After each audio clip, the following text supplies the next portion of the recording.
What inspired you to be a content creator? What was the inspiration behind it? With a passion, which was food, I thought, yeah, let's just try it. So I'm like, Meeko The Foodie. My passion for creating. So like I said, obviously I've always liked making videos and stuff. The best chicken wings in Nottingham. So I went to a few places. I went to Wingstop, I went to Boo Burger, their chicken wings are really nice. I went to Chickenlicious, chicken wings, fire. What was the first job that you had as a foodie to get out and review? And how did you come across that? As a foodie, I think everyone kind of knows each other because Nottingham's quite small. So once you see someone, it's like, oh yeah, I saw you at that event, I'm going to see you at another event. And everyone kind of knows each other, which is good and bad at the same time, obviously. There's a lot of competition. There's so many different ways to make money on social media though. Like obviously, you get paid for views, you can get paid through brand deals. You can't really go around and lie about stuff just to get some views, because you know, later or sooner it will come back to you.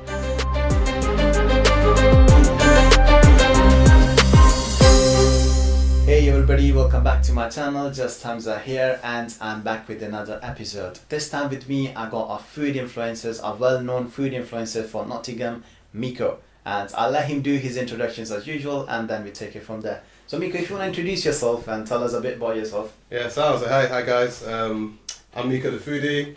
I'm an influencer, content creator, I like to say. I'm a content creator from Nottingham, based on basically food.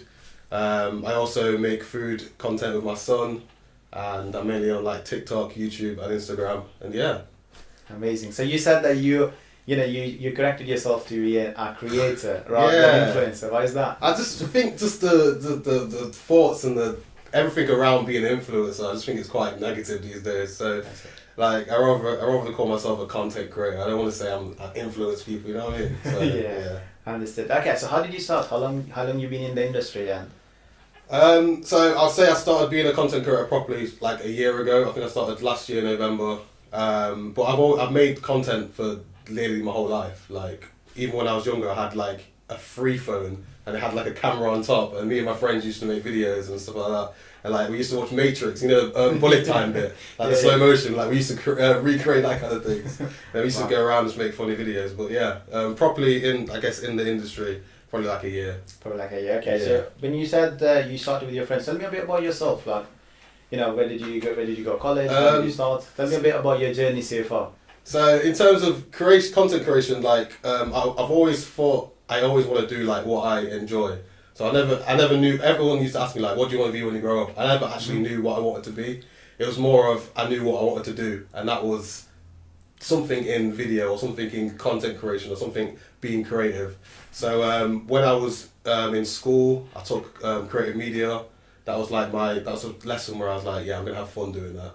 And obviously I had all the other stuff like, you know, the maths and English and that. But honestly, the one that was what I loved doing. Talk about that. Yeah, let's not talk about that. I passed.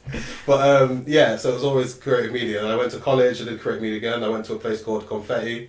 That's in Nottingham. They literally solely, that's just like content creation and media and video creation, all that stuff. I learned a lot there, so let me put this on silent. So yeah, I went to a college in Nottingham called Confetti. So they solely do anything on video and things like that, and music. But yeah, I went there, and then after that I went to university in Leeds and did broadcast media technologies.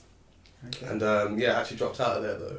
I'm a uni dropout. How come? Like this, so far every guest I had here, apart from one, who's a CSS officer, everybody didn't actually go to uni. Really? Yeah. And that's the thing. I didn't actually want to go uni, but then you know what it is, like with family and that, it's like you've got to do something. Yeah. So it's like, all right, I guess I'll go uni. I didn't really want to, but and then if I was going, I thought, let me do something again what I enjoy, and that was media. So I did that.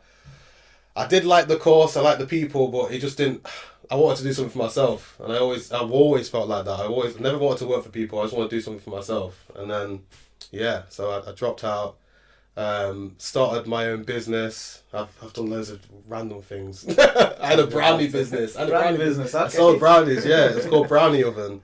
That was fun. But I think I didn't even really like the business side of it. It was more the creating side. So I used to be really good at like advertising and selling them. But obviously the business side was like, oh, I didn't want to do that kind of thing. But it was a good experience. Did that for 4 years. Okay. So that was really fun. And yeah. And then I was working. Where was I working? I was working at Argos. I was working at Argos, a delivery driver. Okay. And yeah, nothing against it, but again, it just wasn't me. Yeah, I can understand it. Yeah. So last year in November, I literally made a decision. I was like, I'm gonna go for this, and I'm gonna proper give it a good go of like making content, even though what I was actually gonna do. It was all about what am I passionate about, and that was food. So Food, definitely. How? You know, obviously, a stupid question go on. actually. What's the Food. question? Food. So how come food? And you know, when people start to create content, especially, I've seen that a lot of people have like massive ranges of options to choose from. Yeah. How come was it food specifically for you? Food, man. I love food. Look at me, man. I just love food. Food's always been on my life. I just love food.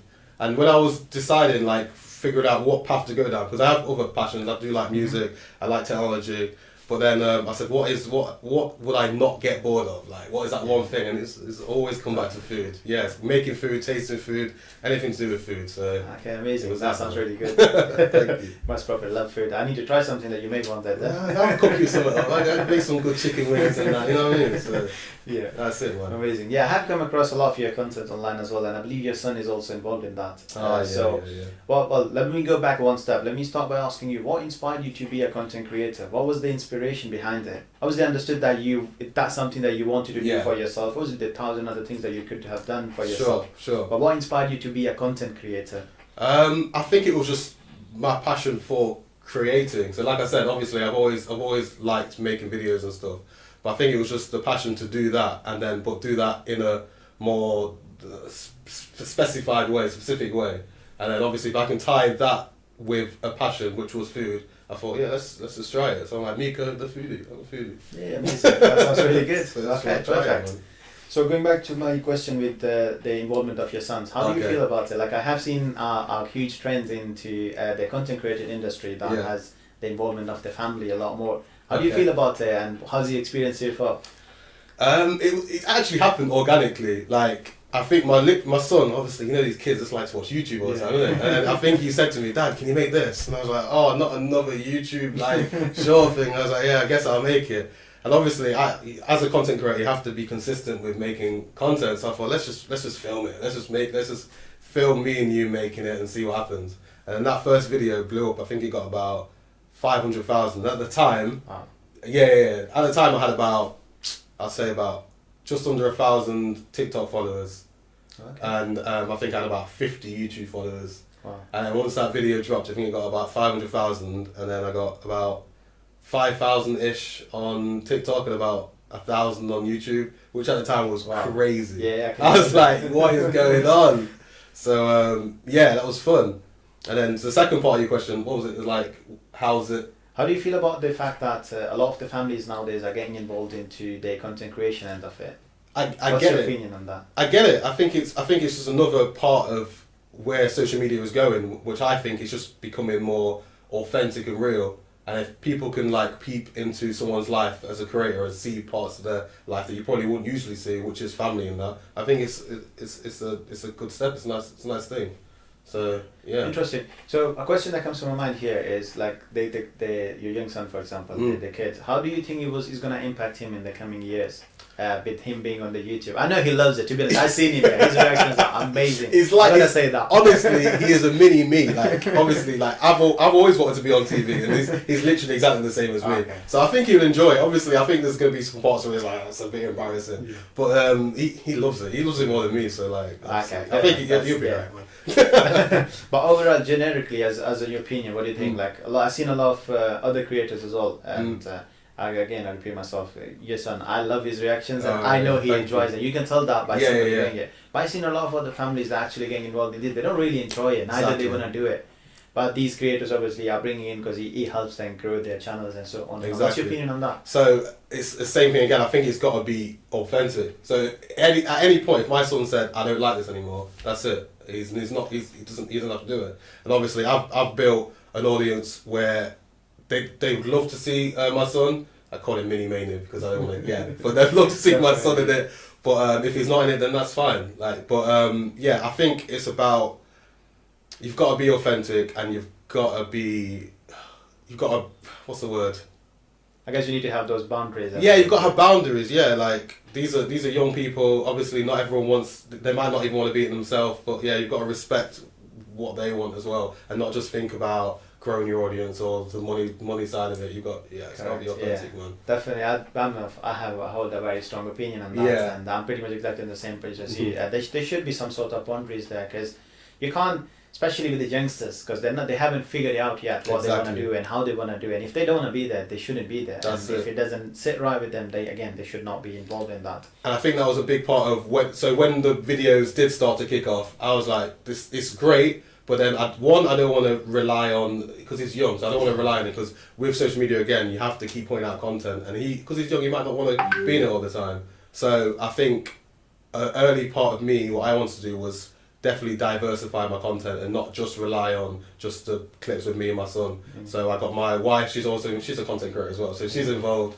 So we make videos on her channel where we do things like that. I've got my own stuff I do with reviews and things. So it's just got to mix it up and do other things. That's really good. I guess that's one experience to have when you had to make up that decision and have that conversation with the child as well, to explain, look, this is the situation, this is one thing, and as a parent you hold a lot of responsibility, and sometimes it's hard to have this conversation as well. Exactly. Amazing. So let's just fast forward a tiny bit. So you had your first video that kind of blew up on there. You started to gain attractions and followers. What was the next steps after that? How did it go from there? I think it was just double down. So I always said, if you find something that works, just keep doing it until it doesn't. Pretty much. So I was like, we've got the hook, we've got the content, which is kind of like almost unlimited, because there's always things to make, and then just carry on doing it, and that's what we've been doing. So it's just been growing and growing. So now I've got, across all platforms, maybe like 150,000 plus in about a couple months, which is crazy. Wow, so amazing. It's still growing now. Fast growing. So how do you come up with all this content? So obviously we did mention that you need to stay consistent with the content, for example. But sometimes, doesn't it bore you, or doesn't it get hard to actually bring out more content? How does it work? It's difficult. So sometimes I think the best ideas come organically. It's just when you're not really thinking about it, or it just comes to your mind, like, why don't you just go make this? I think when I call it doom scrolling. When you're scrolling on Instagram or TikTok trying to find an idea, it's like, I think that's when you need to just take a step back, come off social media, ironically, just come off it, and then just live your life. And then the best things are relatable. So one video me and my wife did was, it's gone viral. That's got, I think it's got 5 million views. Wow. It was just me being in IKEA, and I hate IKEA. I just realised I don't like it. I was really mardy, like she's obviously doing her thing. Oh god, I was like, you have to go around the whole place. It's just like, I was like, oh, I hate this place. I was like, you know what, while I'm here, why don't I just like document everything I hate about IKEA, and then obviously record that, put that on TikTok, and that's blown up. But then that idea came from something that is just real and relatable, and then I think that's where the best ideas come from. So you said that sometimes, ironically enough, to be fair, this is a comment that a lot of content creators put it out there, even though a lot of people don't think that. You actually need to step away from social media 100%. To understand and kind of come up with something unique that you can actually shoot and film and put it out there for people to enjoy. So that's one way of doing it. How do you still stay consistent? Already explained me that IKEA situation that you had. But apart from that, what do? You just stuck up from the social media. You don't go on social media, check for ideas. You just simply sit down and kind of brainstorm it. Pretty much, brainstorm. Come up, just think about what's happened. I like to make things like relatable and real. And I feel like if you draw from things that actually happen to you, other people can relate to it. So that's literally just sit down on your own, take social media away, think about what's happened this week, what made you like giggle or laugh or stuff like that. That's how a lot of us, like obviously I script out what me and my son say as well a little bit. Sometimes it's freestyle, but sometimes he says something to me, he asks me like a silly question, and I'm like, that is hilarious. And then I just write that down, and then that'll probably go in the video. So it's just, I think drawing inspiration on things around you 100% helps. Amazing. So, going back to the topic of your son, how did the content creation or how did the making the videos with your son help with the relationship building? I think it's great. Like obviously, me and my son, like he's exactly like me. So obviously, sometimes we don't get on. Sometimes we get on like a house on fire. So, but obviously, like when we're making videos together, it's a really cool bonding time, and that's one thing I really love about it. So we do like cooking anyway, but when we're making videos together, it's like So yeah, it's a cool bonding session, man. Yeah, I think it does help a lot as a parent as well to bond with your kids. That's and it. Have that relationship with them. That And I think people can see that through the video as well. I think that helps. Again, Yeah, it's wholesome, definitely. man. It's real. So yeah. Amazing. So what's your plans for the coming years? What are you thinking of doing with your channel, and what's the next step for Meeko The Foodie? Meeko The Foodie. So I try and keep Instagram and TikTok and YouTube separately. So with TikTok and YouTube, that's mainly me and my son, and we try to like do like little sketches and make it quite funny and that. With Instagram, I'm trying to do it's just me and then me out there reviewing videos and things like that. So on my Instagram channel, what I really want to do this year is collab and just work with other people, like whether that's just around Nottingham, around the UK, anyone. I just want to collab and like try and build a community. And then with YouTube and TikTok, I think just obviously just have more fun. I want to do some long form videos, like where me and my son maybe go places and that. We're releasing a cookbook soon. I think people will like that. Amazing. Because I don't know if you've seen it, but it's like a lot of it is about Nutella. Yeah, he loves it. Yeah, it does. Because like literally that was organically as well. He was like, "Yeah, Dad, it's good, but it just needs more Nutella." And I was like, "That is hilarious." Let's just leave that in, do that every time, and then see what. Yeah. So now he's like, "Yeah, Dad, it's good, but it needs extra Nutella." It's just, yeah. So yeah, man. So yeah, cookbook, more collabs, more videos, more content. Just keep growing, man. Keep on growing. Yeah, that's it. So you mentioned collabs and you mentioned Nottingham, for example. As a content creator, how is the community in Nottingham? How does it work out for you? So in the food, like as a foodie, I think everyone kind of knows each other because Nottingham's quite small. So once you see someone, it's like, oh yeah, I saw you at that event. I'm going to see you at another event, and everyone kind of knows each other, which is good and bad at the same time. Obviously, there's a lot of competition, and then when you're on Instagram and you see the next new Nottingham restaurant or something, you'll see the same thing on like everyone's thing, which is like, oh, you know what I mean? Yeah. So that's where maybe a bigger city would be I don't know, an advantage or be better. But are you planning to move by any chance? Yeah, that's what I mean. So not move, but I'm trying to branch out. Yeah, I don't want to just stick to. I love Nottingham. Don't get me wrong, but obviously you got to branch out, man. Yeah, I've been to some great places in Manchester. I've been to obviously London's crazy. London's like crazy, it's literally crazy. Yesterday and yeah. Food there, I love it. Like I'm not ridiculous, isn't it? I'm kind of a foodie, not gonna lie. I enjoy my food. I love it. I'm not a huge cook. I can't cook anything. I can't cook anything. That's alright. But I love food. There's no doubt. But everybody loves it, I guess. To a certain extent, I don't think there are a few individuals, but very limited ones that don't really enjoy the food. But apart from that, everybody, food is food. I can't relate to those people. Man. I can't relate to those people. That's the same, bro. Okay, so when you started, what was your first gig that you had? Like, what was the first job that you had as a foodie to get out and review? And how did you come across that? I can't remember my first one though. Oh, you know what? My first one, in fact, was because I said I love chicken wings. So I think I just wanted to find like the best chicken wings in Nottingham. So I went to a few places. I went to Wingstop. I went to Boo Burger. Their chicken wings are really nice. Went to Chickenlicious. Yeah. Chicken wings, fire. Honestly, fire. So I Which went one was around the best out of all these? Which one was the best? Probably Chickenlicious. I'm not even just saying. I think Chickenlicious was the best because it's not just. I found this. It's not just the taste. It's the whole experience. So value for money. Where you buy it from.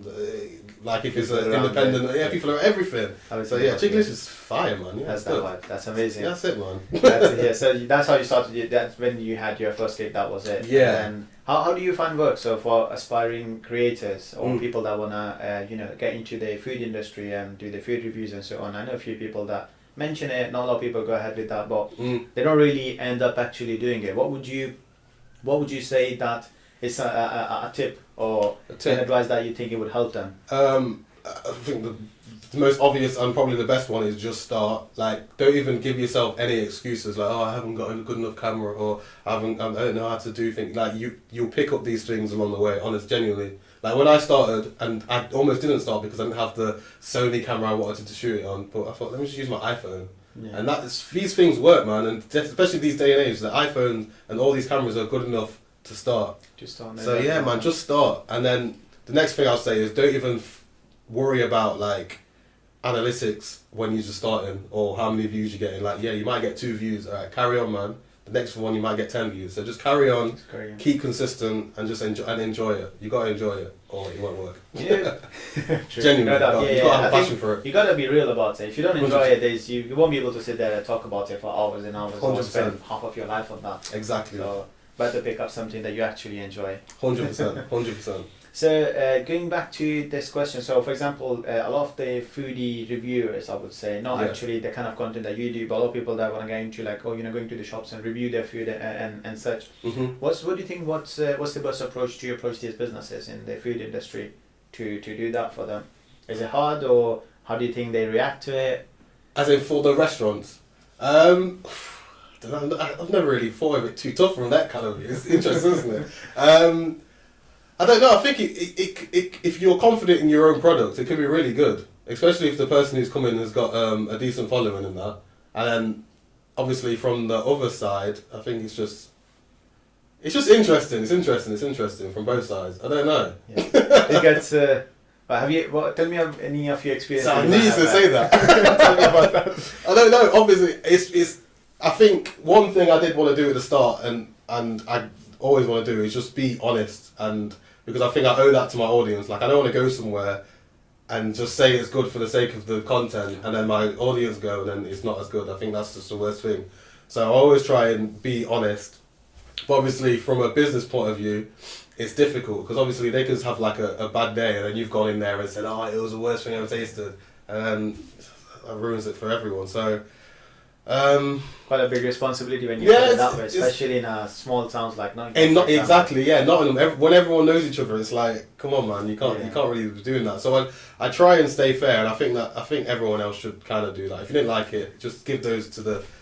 Have you ever had an experience where you stop it? Where it's bad. That's what's interesting here. Think like put myself into your shoes for a second. Yeah, it must be really hard. Like imagine I'm going to a place and I actually genuinely don't like the place and don't like the food. It's happened. Tell me a bit more about your experience. I don't want names. No problem. Yeah, I'm not gonna say names. I can't. But yeah, that's happened, man. I've gone to somewhere. They've actually invited me, so I've actually come for a free meal. It's awkward anyway, but then I'm filming it and I've tasted the food and I'm like, oh, this isn't good. This isn't nice. And then obviously I'm filming it and I've got to go edit and put it out to my audience, but I couldn't do it. So I literally just messaged them. I said, yo, I want to be honest with you. I didn't enjoy the food. It wasn't great. I think I owe it to you and my followers just to like not put it out. So yeah, I think how did they react? Be honest. They went to like full denial mode, to be fair. They was like, no, I thought it was great. I was like, alright, fair, cool. They said they respect my position and whatever, so that's it, man. So yeah. But so that review's ever coming out. Yeah. Yeah, I can understand it. Well, that's crazy, and sometimes it does get. Do you think I should have put it out? I don't know. If you want to. That's what I mean. It's a tough one, isn't it? It's a tough one. It's a tough one. I don't know. Well, in a way, it will be fair to your followers as well if you think about exactly. it. Look, that's you guys are going and spending money there and the food. This is my honest opinion. It's not like I'm making up to it or I got any personal agenda or beef with these guys that I'm putting the review on. So, I think if they didn't invite me, I might have put it out. I think it was the fact that they invited me to come. That gave me a free review. Yeah, you know what I mean? So, yeah, if I went in there and paid, it might have been a bit different potentially, yeah. Fair enough. I mean, a lot of restaurants must be kind of worried about when you come in and taste the food. That's so funny. Maybe. And that you know what? That actually impacts things as well, because obviously when they know I'm coming, they might just like try and step up. Nicer, and make things nicer. So I don't know. And how would that be still consistent with your followers? What do you exactly. That's why you got to show up as a surprise. So you can't even tell them like. Yeah, I think you should do that on your next. Yeah, I do that sometimes. Yeah, random surprises. Yeah, you're right. I should highlight that. 10 restaurants and just go randomly. That's true. Try the food out and be completely honest about it. That's true. You're not getting paid for that. You're paying for the food. True, but then obviously again, like it's like there's some independent places in Nottingham, and obviously that's their whole livelihood. Obviously with chains, it's a bit different. Like if I'm going to McDonald's, it's like it's McDonald's, isn't it? Yeah. But then if it's like an independent business, especially in small Nottingham, you know what I mean? So you must have thought about this topic a lot, though. Yeah, 100%. Have you got to a conclusion yet, or are you still kind of managing things? I just take it by place basis, pretty much, and just weighing everything up, because obviously at the beginning I was like strictly, I'm going to be strictly honest, I'm coming in like Gordon Ramsay, blah, blah, blah. But then when you actually start doing it and then you realise like you start to meet the people, you start to see how they impact everyone in the community and things like that, you've got to take it differently, especially between franchises and big companies and then obviously small ones. It's all different, man. Yeah. It's all different. Yeah. So that's quite an interesting topic. Yeah.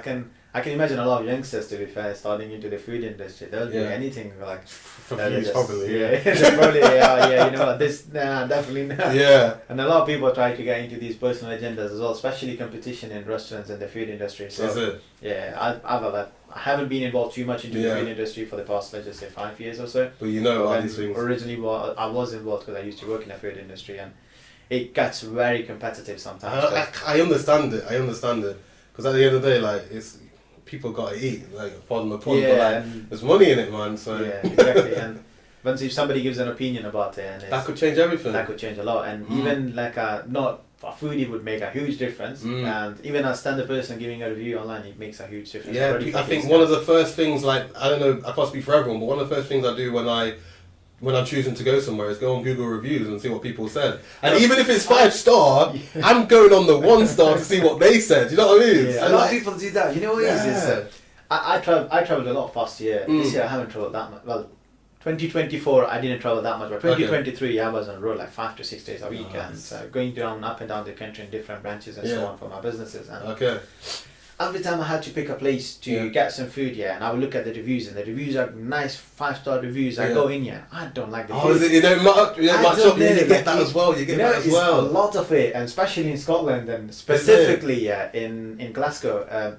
I picked up 3 times that I've been there. And that month actually. I was there 3 times. Crazy now that I think about it, but yeah. 3 times that I picked the restaurants with the best reviews. Not and the prices were fairly decent as well, like not the cheapest one out there and one of the most expensive ones. But it didn't add up with the reviews, and then when I randomly went to a restaurant that didn't have that good of a review on Google itself, they were actually nice. The food was you found the gem. Much cleaner. And what do you think about that? Because as a foodie, I hear it, and then I get, but is that, and then you obviously got the ones with the influencers as well who do the same thing. Trust me, like there's people who go to places and just say like it's amazing. Either they're getting paid for it or they've got some like relationship with the people, owners, with the owners, and they say it's amazing. And you go there, it's like, oh, I don't really get it. Like it wasn't like the video said it was. So I think that's another reason why I'm like this with the whole honest thing, because I don't want to be that guy or that person. You know what I mean? Yeah. So if somebody goes and tries something and you said, oh, it's amazing. And but it's like there. That's the worst thing. Obviously, it's a lot of things are subjective, but I like to think that when you know when something's good and you know when something's not good. So, that's definitely makes sense. Yeah. Okay, so a question that I asked to all of my guests: a piece of advice, life advice, or any advice in your field, whatever you choose, it's your decision to make, that you would want to give to the people that are listening to you. Pressure.